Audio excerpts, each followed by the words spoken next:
देखो उस दिन जो है इलेक्ट्रिक पोटेंशियल पढ़ा रहे थे अपन, और electric potential due to dipole हो गया था, है ना, डाइपोल करा दिया था। अब अपन चलते हैं इक्विपोटेंशियल सरफेस, चलते हैं पहले।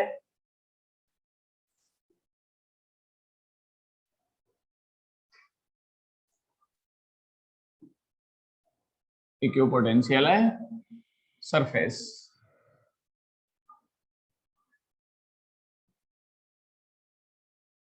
देखो भाई, डेफिनेशन बहुत इजी है, इसका जो अपने पास नेम है उसी से पता चल जाता है कि क्या डेफिनेशन बनेगी। तो it is a surface with equal potential on every point. तो इफ अगर मान लो कि अपने पास ऐसा कोई सरफेस हो जिसके एवरी पॉइंट पर अपने पास पोटेंशियल इक्वल हो, then it is called a equipotential surface. Equipotential surface की तीन चार प्रॉपर्टीज हैं। एक प्रॉपर्टी तो इसकी खुद की डेफिनेशन ही हो गई अपने पास। उसके बाद में अपन और चलते हैं। Suppose that a equipotential surface with 2 point A and B, ठीक है। Potential at A is VA and at B is a VB. Then potential difference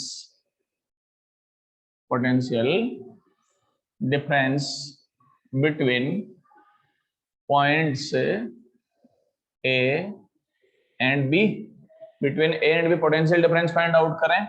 आप जानते हो ये VB minus VA is equal to WAB हो जाएगा। Work done to bring a unit positive charge from A to B is potential difference। तो यहां से अपन चलें। अब एक बार देखो, by definition of equipotential surface क्या होगा बताओ। बाय डेफिनेशन अपन ये लिख सकते हैं कि VB इज इक्वल टू कितना हो जाएगा, VE। क्यों? क्योंकि इक्विपोटेंशियल सरफेस है तो पोटेंशियल इक्वल हो गया क्या, नहीं हो गया। Then VB is equal to VA so that 0 is equal to WAB and WAB is equal to 0. It is second property of equipotential surface, so that work done on equipotential surface from one point to another point to shifting of charge is always equal to 0. Clear? आगे अपन चलें। W equal to F dot dr, so that F dot dr is also equal to 0, and अपन ये लिख सकते हैं F dr cos theta is equal to 0। उसके बाद में अपन चलें F is equal to QE लिख सकते हैं, then QE is equal to QE dr cos theta is equal to 0। अब अपन देखें यहाँ पर 1 2 3 4 क्वांटिटी का प्रोडक्ट जो है 0 के इक्वल है। तो मैथमेटिक्स के अपने पास ये कहती है कि इन 4 में से कम एक तो 0 जरूर है, ये तो पक्का है। ऐसा नहीं हो सकता कि चारों ही 0 नहीं हो। इन 4 में से कम एक 0 जरूर होना चाहिए। अब कौन 0 नहीं है वो देख लें। 4 0 नहीं है क्योंकि ले जाते हैं शिफ्ट करते हैं। इलेक्ट्रिक फील्ड भी 0 नहीं है। dr एक पॉइंट से दूसरे पॉइंट तक ले जा रहे हैं तो डिस्प्लेसमेंट भी 0 नहीं हो सकता। तो cos थीटा 0 ले लेते हैं, then cos theta is equal to 0, so that theta is equal to 90 degree. अब एक बार देखो, theta is angle between E and dr। Theta is angle between E and dr, so that electric field is perpendicular to dr। अब जैसे ये equipotential surface है, ये point A है, ये पॉइंट B है, यहां से यहां ले गए तो डिस्प्लेसमेंट dr हो गया कि नहीं हो गया, देख लो। तो electric field is perpendicular to dr, so that electric field ये परपेंडिकुलर टू dr हो जाएगा। तो अपन ये कह सकते हैं electric field is always perpendicular to equipotential surface. Electric field is always perpendicular to equipotential surface. It is third property of equipotential surface. उसके बाद में अपन और चलते हैं, एक प्रॉपर्टी और है, two equipotential surface never intersect to each other, है ना। two equipotential surface never intersect to each other. If two equipotential surface intersect to each other, then at a point of intersection, there are two values of potential, that's not possible कि अगर मान लो अपने पास to equipotential surface intersect करते हैं तो intersect point पे अपने पास पोटेंशियल के टू वैल्यूज पॉसिबल होंगे, that is a not possible. या अपन ये भी कह सकते हैं if two equipotential surface intersect to each other then electric field lines also intersect to each other, that's not possible because अपन फर्स्ट चैप्टर में study कर चुके हैं two electric field line never cross to each other, property समझ में आ गई होगी। अब अपन कुछ चार्ज वगैरह और कुछ इलेक्ट्रिक फील्ड हैं उससे इक्विपोटेंशियल सरफेस के अपने पास डायग्राम जो हैं वो मैं बना देता हूं, कैसे डायग्राम होते हैं वो एक बार देखो।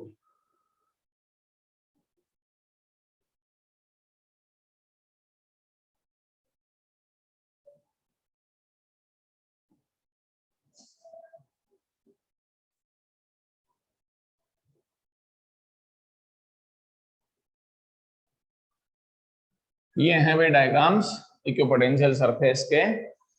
सबसे पहले ये Q is greater than 0, positive charge हो गया अपने पास, जानते हो इसके लिए बनाए तो ये चार्ज पॉजिटिव। देखो भाई ये तो इलेक्ट्रिक फील्ड लाइंस हो गई, ये इलेक्ट्रिक फील्ड लाइंस हो गई। अब इसमें इक्विपोटेंशियल सरफेस अगर अपने को बनाना है तो ये इक्विपोटेंशियल सरफेस हो गया, ये इक्विपोटेंशियल सरफेस हो गया, जितने चाहो उतने बना सकते हो भाई। मैं पहले बता देता हूं सर्कुलर शेप में नहीं है, स्फेरिकल शेप में है, डायग्राम पूरा 3D का है भाई। चार्ज यहां पर मान लो तो उसके इलेक्ट्रिक फील्ड लाइंस यूं आउटसाइड में हो जाएगी और स्फेयर्स बनेंगे, और जो स्फेयर्स होंगे वो इक्विपोटेंशियल सरफेस होंगे। रीजन भी बता देता हूं, जैसे ये इक्विपोटेंशियल सरफेस है, इसके हर पॉइंट के लिए चार्ज का वैल्यू सेम हो जाएगा।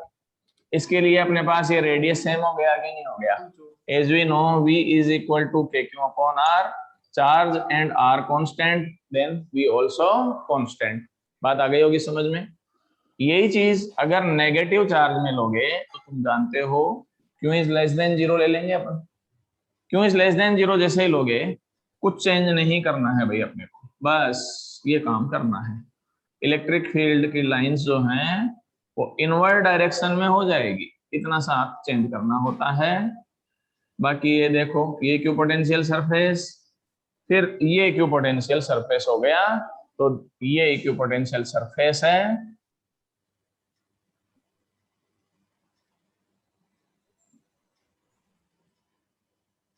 ये लो जी भाई, ये सारे इक्विपोटेंशियल सरफेस हैं, इसमें ये भी शामिल है और ये भी शामिल है। ये तो बात हो गई इनकी।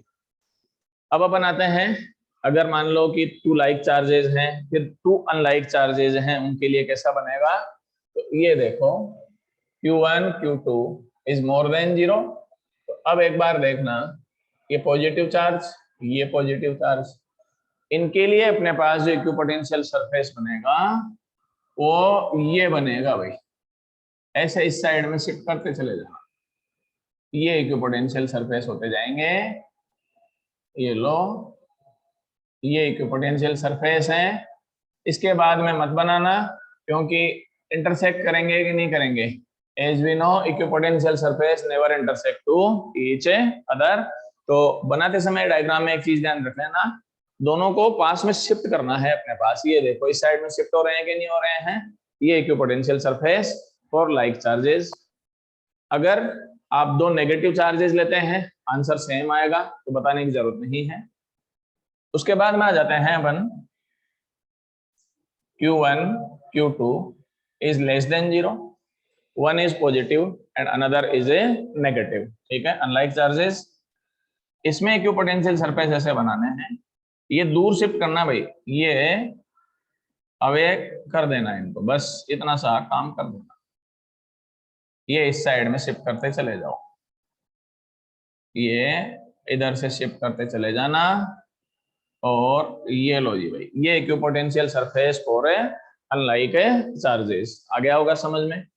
उसके बाद मैं एक और बता देता हूं, कोई इलेक्ट्रिक फील्ड है वो एक्स डायरेक्शन में है, यूनिफॉर्म इलेक्ट्रिक फील्ड है, ठीक है, इसका इक्विपोटेंशियल सरफेस बनाना है। तो अब आ जाओ प्रॉपर्टी पर, electric field is always perpendicular to equipotential surface. तो इलेक्ट्रिक फील्ड कौन से डायरेक्शन में है, एक्स डायरेक्शन में है। देन इक्विपोटेंशियल सरफेस किस प्लेन में होना चाहिए, वाई एंड जेड में। रीजन एक्स के परपेंडिकुलर होना चाहिए कि नहीं होना चाहिए, एंड परपेंडिकुलर टू एक्स जो प्लेन होता है इट इज वाई जेड। तो इक्विपोटेंशियल सरफेस इसका जब भी बनाना हो, ये है भाई इसका इक्विपोटेंशियल सरफेस, ये है equipotential surface Y Z plane में है भाई, इन्हें वाई जेड प्लेन आ गया होगा समझ में। अब इसके बाद में नेक्स्ट टॉपिक अपन चलते हैं, एक तो है electric potential due to system of charges कराऊंगा।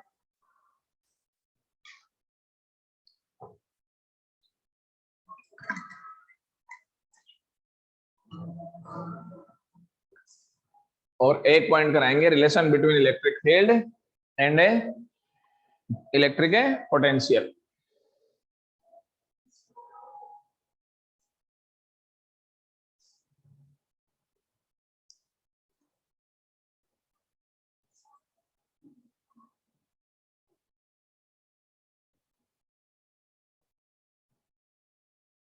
अरे भाई न्यूमेरिकल सॉल्व किए कि नहीं किए फर्स्ट चैप्टर के तुम?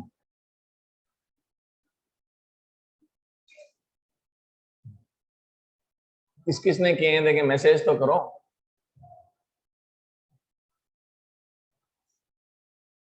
कर लिए, वेरी गुड भाई हर्षित Gajanan.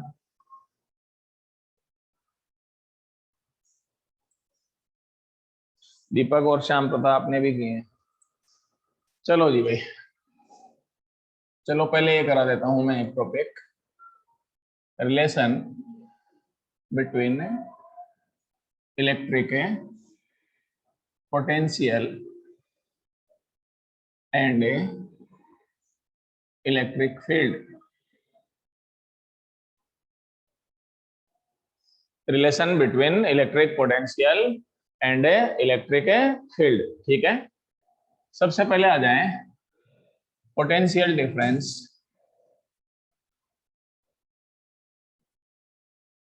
Between two points, between two points A and B. A and B के between potential difference find out करना हो तो आप ये जानते हैं V B minus V A, ये लिखते हो, is equal to minus A to B, limit है E vector dot D R, यही लिखते हैं ना अपन, R A to R B, या अपने पास A to B E dot है डी आर, ठीक है। अब ये मान लो if point A and B are placed very closely और वेरी प्लेस्ड नियर बाय, इतने नियर बाय हैं कि अपने पास इंटीग्रेशन की लिमिट का कोई वैल्यू ही नहीं रह जाता है, इतने अपने पास नियर में है कि इंटीग्रेशन की लिमिट का कोई वैल्यू नहीं रह जाता है। तो if A and B are very close to each other, then इसको तो लिख सकते हैं अपने पास dv आ गया होगा, चेंज इन पोटेंशियल, और इसको अपने पास ये लिमिट हटा दो इसकी, ई वेक्टर डॉट डी आर। एक तो ये मेथड है भाई, ए एंड बी पॉइंट जो है नियर बाय है। एक मेथड और बताता हूं मैं तुमको, देखो दूसरा मेथड कौन सा है। पोटेंशियल का फॉर्मूला ये रहता है infinity to R E vector dot D R, ठीक है। अगर अपन इसको डिफरेंशिएट कर दें तो बाय डिफरेंशिएशन v का डिफरेंशिएशन dv हो जाएगा, इस साइड का डिफरेंशिएशन क्या हो जाएगा, पहले क्या हो रखा है इसका इंटीग्रेशन, इंटीग्रेट कर रखा हो और फिर डिफरेंशिएशन करना हो तो ये कैंसिल हो जाएगा भाई इंटीग्रेशन। उसका रीजन भी बता देता हूं, integration and differentiation are opposite to each other, है ना। तो इनवर्स प्रोसेस है अपने पास, अगर अपन ने पहले इंटीग्रेशन कर रखा है, बाद में अगर अपन डिफरेंशिएट कर दें तो इंटीग्रेशन हो जाए हट जाएगा, और अगर अपन ने पहले डिफरेंशिएट कर रखा है फिर इंटीग्रेट कर दिया तो वही फिजिकल क्वांटिटी रह जाती है। dv is equal to minus E dot D R. इस मेथड से समझ लो चाहे इस मेथड से समझ लो, आंसर सेम आएगा। तो अब अपन आगे चलें इसमें।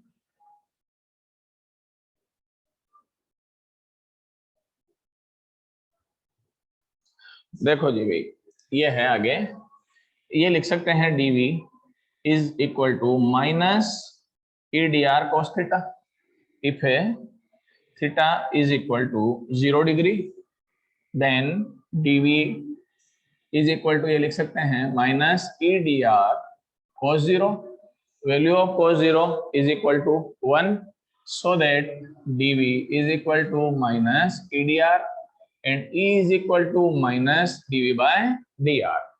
E is equal to minus dv by dr and अपन वेक्टर फॉर्म में लिख सकते हैं E vector is equal to minus dv by dr and rk।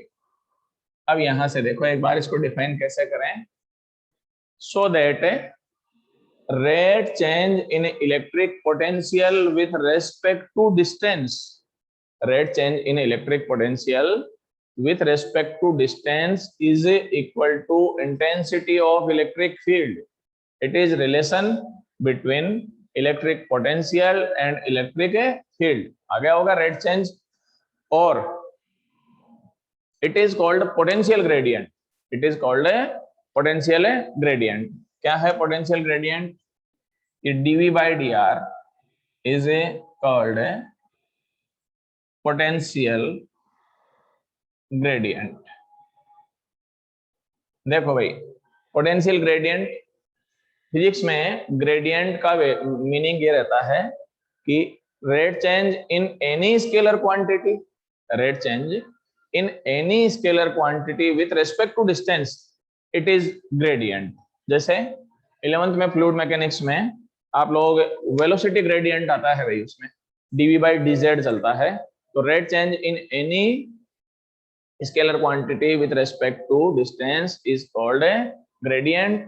अब इसमें फिजिकल क्वांटिटी जो है पोटेंशियल है, so that it is called a potential gradient. Clear है? अब अपन चलें यहां से। ये देखो भाई, इलेक्ट्रिक फील्ड जो है अपने पास, आप ये जानते हैं, ये डिफरेंशिएट हो रखा है। तो for X component of electric field, और X component of electric field आप ये लिखते हैं E X is equal to minus del V upon del X. अब तुमने ये पहली बार देखा है भाई, del V upon del, del पहली बार देखा है। ये तो जानते हो कैसे, dv by dx तो लिख सकते हो, क्योंकि x डायरेक्शन के लिए है तो यहाँ r के लिए है तो x के लिए, तो ये तो तुमने पढ़ रखा है, dv by dx तो पढ़ रखा है। पर ये del y del v upon del x नहीं जानते हो।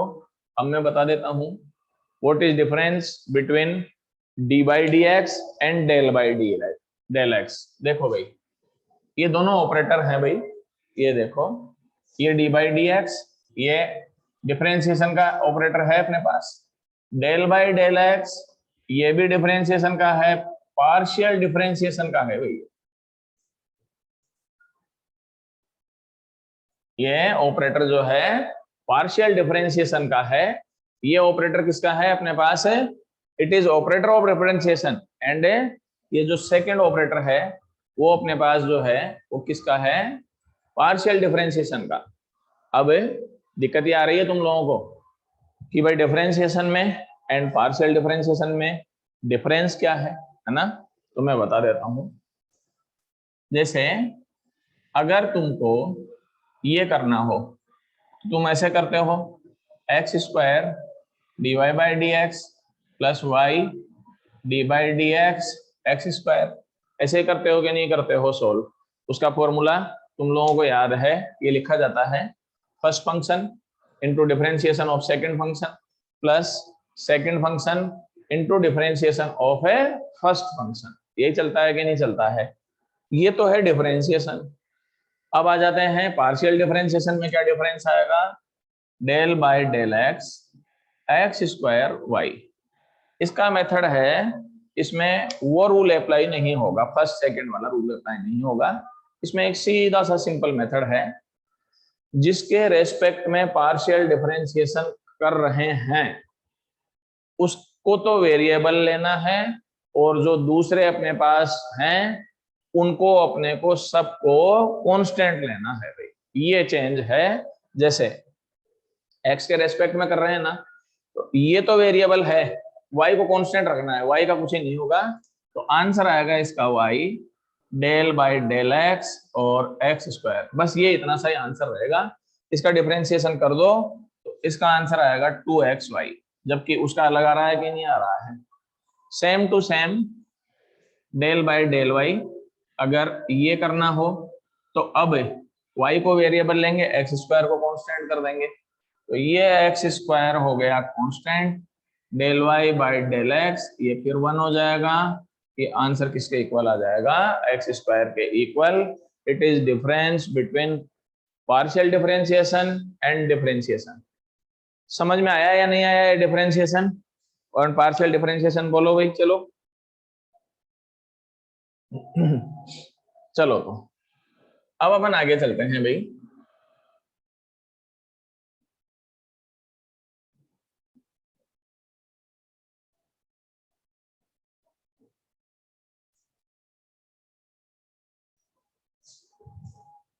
देखो एक्स कंपोनेंट आया इलेक्ट्रिक फील्ड का, ये रहा, यहां से पढ़ रहे थे अपन। तो for X component E X is equal to minus del V upon del X, equation number first. Y component क्या होगा बताओ? देखिए बहुत सिंपल है, तो E Y is equal to minus del V upon del Y हो जाएगा। ऐसे ही जेड कंपोनेंट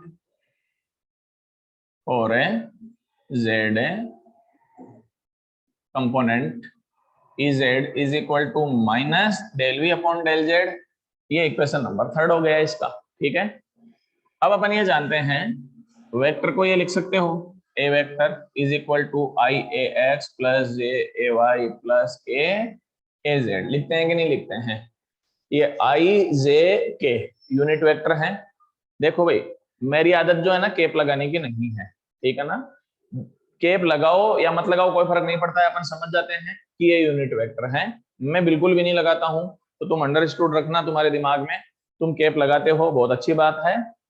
तो इस चीज को याद रखना कि मैं जब भी आईजे के ले रहा होता हूं तो यूनिट वेक्टर लेके चलता हूं, क्योंकि कुछ बुक्स में नहीं भी लगाते हैं तो मैं उसको फॉलो करता हूं भाई, काम चलता है, इससे भी कोई दिक्कत नहीं है। अब जैसे ये वेक्टर है तो इलेक्ट्रिक फील्ड का भी वेक्टर होगा, देन क्या रहेगा? Electric field E vector is equal to I E X plus J E Y plus K E Z. ये होगा कि नहीं होगा उसके बेसिस पे देख लो। By equation first second and third we get, हाँ जी भाई इनके वैल्यू रखो इसमें, फर्स्ट सेकंड एंड थर्ड से जब अपन वैल्यू रखेंगे तो ये आंसर आया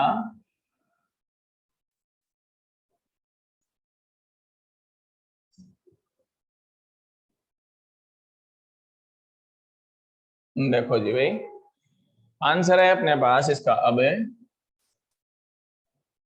ई vector is equal to minus I del V upon del X minus J del V upon del Y minus K del V upon del Z. आ गया होगा समझ में? कोई दिक्कत नहीं है मेरे हिसाब से तो इसमें यहां तक। अब इसको ये भी लिख सकते हो, E vector is equal to minus I del upon del X plus J del upon del Y plus K del upon del Z into V. लिख सकते हैं कि नहीं लिख सकते हैं? देख लो बात एक ही है अपने पास, कोई दिक्कत नहीं है। और फिर ये लिखा जाता है E vector is equal to minus ये वी। अब तुम बोलोगे ये क्या है, तो ये बता देता हूं। हियर ये triangle is equal to I del upon del X plus J del upon del Y plus K del upon del Z. ये सारी टर्म जो है ना इसके इक्वल मानी है। It is called gradient, it is a gradient. Gradient है और ऑपरेटर है भाई। ये ऑपरेटर जानते हो, जैसे डी बाई डी एक्स होता है ना ऑपरेटर, वैसे ये ऑपरेटर है। और इस ऑपरेटर का मीनिंग है partial differentiation with respect to X Y and Z. Operator समझ में आ गया, it is called a gradient. अब अपन चलते हैं एक एग्जाम्पल लेके चलते हैं, तो इससे थोड़ा तुम्हारा और इसमें मैटर क्लियर हो जाता है।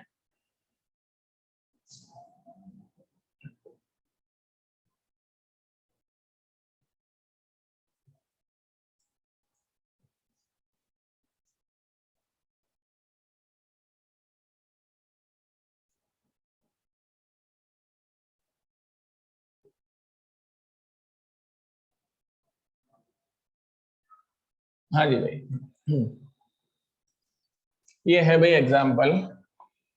इफ है v is equal to X square plus 3xy plus Y Z square plus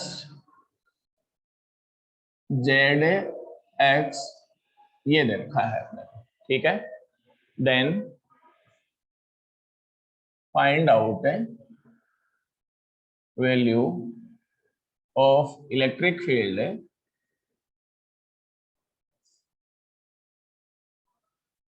eight 1 2 and 3। Potential का वैल्यू गिवन है and electric field find out करना है। पॉइंट जो गिवन है इट इज 1 2 एंड 3। ये 3 पॉइंट्स पे अपने को फाइंड आउट करना है। सबसे पहले अपन चलें, अभी थोड़ी देर पहले ये बताया था del V upon del X करें। तो अब एक बार देखो, एक्स के रेस्पेक्ट में डिफरेंशिएट करना है। एक्स के रेस्पेक्ट में डिफरेंशिएट कैसे करोगे? एक्स को तो वेरिएबल ले लेना और बाकी सबको कांस्टेंट मानते हुए चलना। शुरुआत करो इससे, एक्स स्क्वायर का डिफरेंशिएशन ये 2x हो गया। इस टर्म में आ जाओ 3xy, तो 3 एंड y तो कांस्टेंट है, x का x के रेस्पेक्ट में 1 हो जाएगा, तो प्लस आ गया 3y। इसमें y एंड z स्क्वायर हैं, अब कांस्टेंट हैं दोनों, वेरिएबल नहीं है, 0। क्यों? क्योंकि इसमें x टर्म ही नहीं है, तो कांस्टेंट का डिफरेंशिएशन कितना हो जाएगा? 0 प्लस z इंटू एक्स, तो z अलग कांस्टेंट ले लिया, x का x के रेस्पेक्ट में 1 हो गया, ये आंसर आ गया। ठीक है भाई, z का ऐसा कैसा, x के रेस्पेक्ट में 1 हो गया। अब इनके जो है ना वैल्यू रखो 1 2 3, ये x का वैल्यू है, ये y का वैल्यू है, ये z का वैल्यू है। ये अगर वैल्यू रखेंगे तो क्या आएगा बताओ? 2 इंटू 1 3 इंटू 2 प्लस 3, 11 आ गया इसका वैल्यू। ठीक है, ऐसे कैसे ही del V upon del Y निकालो, क्या आएगा बताओ? ये 0, ये 0। उसके बाद में आ जाओ 3x कांस्टेंट, y का y के रेस्पेक्ट में 1 हो जाएगा, तो ये 3x आ गया। उसके बाद में चलो y z स्क्वायर, तो प्लस में z स्क्वायर कांस्टेंट, y का y के रेस्पेक्ट में 1 हो गया, प्लस ये फिर 0, क्योंकि z एंड x है इसमें, y कंपोनेंट नहीं है, तो इसका वैल्यू किसके इक्वल हो गया? 0 के इक्वल हो गया। अब अपन चलते हैं इसमें डेल वी, हाँ वैल्यू रखो इसमें 3 इंटू 1 प्लस जेड का स्क्वायर 3 का स्क्वायर, ये 12 हो गया। उसके बाद में अगर निकाले हैं del V upon del Z is equal to, यहां से करो ये 0, उसके बाद में ये भी 0 क्योंकि जेड नहीं है। इसके बाद में आ जाओ ये प्लस वाई इंटू 2z हो गया, तो 2yz हो गया। इसमें ये x कांस्टेंट और z का 1 आ गया डिफरेंशिएशन। अब इनका वैल्यू रखें अगर अपन, तो आंसर आएगा 2y का वैल्यू 2, z का वैल्यू 3 प्लस x का वैल्यू 1, तो ये आ गया 13। इन तीनों के वैल्यू आ गए अपने पास। अब एक बार देखो, ये मैंने पढ़ा रखा है E vector is equal to minus I del V upon del X minus J del V upon del Y minus K del V upon del Z करा रखा है। बस इनके वैल्यू रख दो, आंसर आ गया। Del V upon del X 11, ये 12, ये 13, तो E vector is equal to minus 11i minus 12j 13 के, ये इसका आंसर वेक्टर फॉर्म में। अगर कभी मैग्नीट्यूड पूछे 11 का स्क्वायर 12 का स्क्वायर प्लस क्या आएगा 13 का स्क्वायर, ऐसे निकाला जा सकता है। एक एग्जांपल और बता देता हूं मैं। If v is equal to minus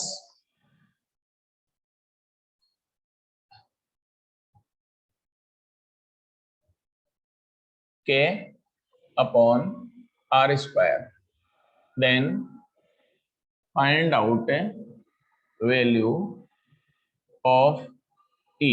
electric vector का वैल्यू फाइंड आउट करना है। सबसे पहले तो अपन चलें, एक बार dv बाई डी आर ले लें इसका। तो dv by D R differentiate करें तो ये आ गया -2k upon R cube. -2k upon R cube. नहीं आता है तो डिफ्रेंशिएट करना सीख लेना। नेगेटिव नेगेटिव क्या हो जाएगा, पॉजिटिव। और ये भी दिया है 8 r equal to I plus J plus 2k। इस पॉइंट पर फाइंड आउट करना है। r वेक्टर का वैल्यू भी गिवन है। तो अब अपन चलें, E vector is equal to, ये पढ़ाया था मैंने, dv by D R and R cap, ठीक है ना। ये वैल्यू रखें इसमें। Then E vector is equal to -2k upon R cube into R K. देखो भाई, एक काम और करें, r से मल्टीप्लाई कर लें इसको, तो ये आ जाएगा E vector is equal to -2k r for r और r के, r से मल्टीप्लाई किया है, r वेक्टर हो जाएगा ऊपर वाला। देन अपने पास E vector is equal to -2k upon r4 and r vector. r का वैल्यू निकालना है। किसका वैल्यू निकालना है अपने को, r का। तो देखो r का वैल्यू आएगा रूट में 1 का स्क्वायर प्लस 1 का स्क्वायर प्लस 2 का स्क्वायर। r4 का वैल्यू कितना आ जाएगा,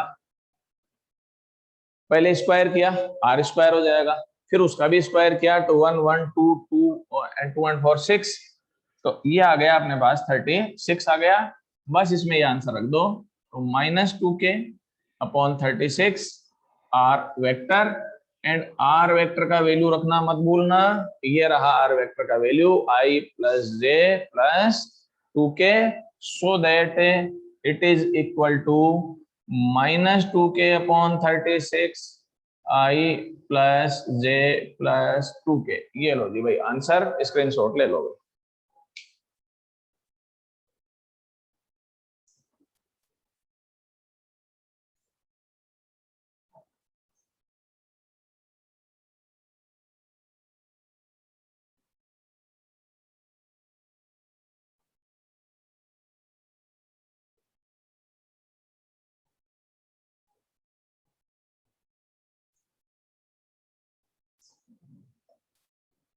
एक क्वेश्चन तुमको दे रहा हूं भाई मैं, ये क्वेश्चन तुम करना आज।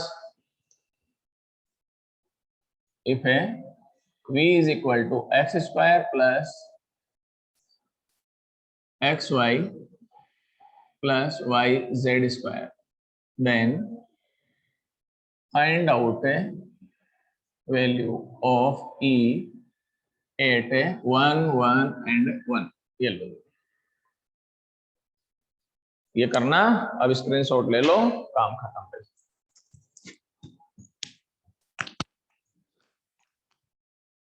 हाँ भाई, मंडे को बुक लेके बैठना। मंडे को जो भी प्रॉब्लम्स होगी वो सॉर्ट आउट करा दूंगा मैं बुक की, ठीक है। Thank you.